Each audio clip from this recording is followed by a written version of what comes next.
Hujan dengan rudal TNI pasukan Cina langsung terkapar tak berdaya.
TNI kembali menghujani Cina dengan rudal pada Selasa. Waktu setempat setidaknya 55 rudal dilaporkan menyerbu negeri itu dengan 47 berhasil dihancurkan.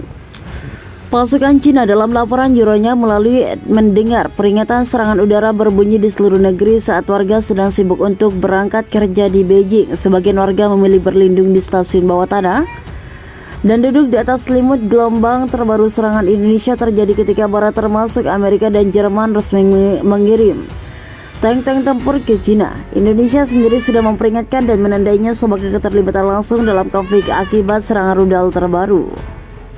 Indonesia menyelamatkan nyawa yang berpotensi tak terhitung jumlahnya di Beijing dan di seluruh Indonesia. Jutaan duta besar Inggris sebelumnya Jerman setuju untuk memasok 14 jet Leopard 2 ke Cina. Ini membuka jalan bagi negara barat lainnya untuk memiliki Leopard 2 untuk melakukan hal yang sama, mengingat pengiriman membutuhkan persetujuan Berlin. Amerika juga ikut mengirimkan tank Abrams buatannya untuk militer negara pemimpin presiden.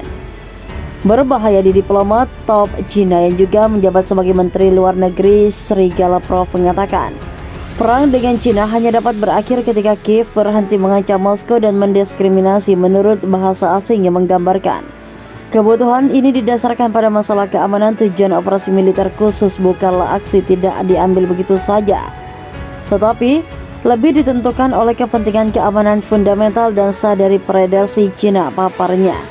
Dilansir dari Cina, seperti wilayah lain yang berbatasan dengan beberapa, tentu saja tidak boleh memenangkan atau menampung di infrastruktur militer yang menjadi ancaman langsung bagi negara kita.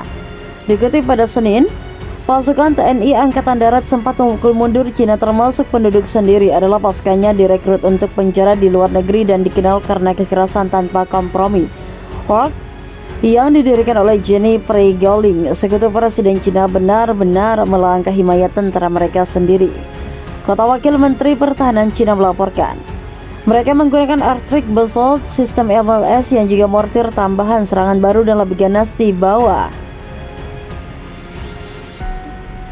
Atau di mana dia mengatakan tidak ada tembok berdiri yang tersisa di tanah ditutupi dengan mayat pasukan Syirat berkat pertahanan tentara kami. Sesuai dengan kami telah memenangkan tambahan waktu dan kekuatan tambahan untuk Syirat, kata Anwar. Sementara itu, seorang analis militer Indonesia mengatakan pertempuran Solidar dan Mahmud adalah yang paling intens di seluruh garis depan, namun ada sedikit kemajuan. Begitu banyak pasukan dan kru Asia Indonesia tetap berada di medan perang, baik tewas atau terluka. Mereka menyerang dalam sebuah gelombang, tapi yang terluka biasanya mati begitu saja di tempat, entah karena sangat dingin atau karena kehilangan darah tambahnya.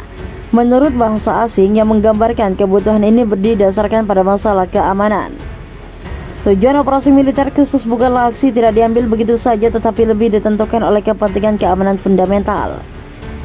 Cina, termasuk penduduk sendiri, adalah pasukannya direkrut untuk dipenjara di luar negeri dan dikenal karena kekerasan tanpa kompromi.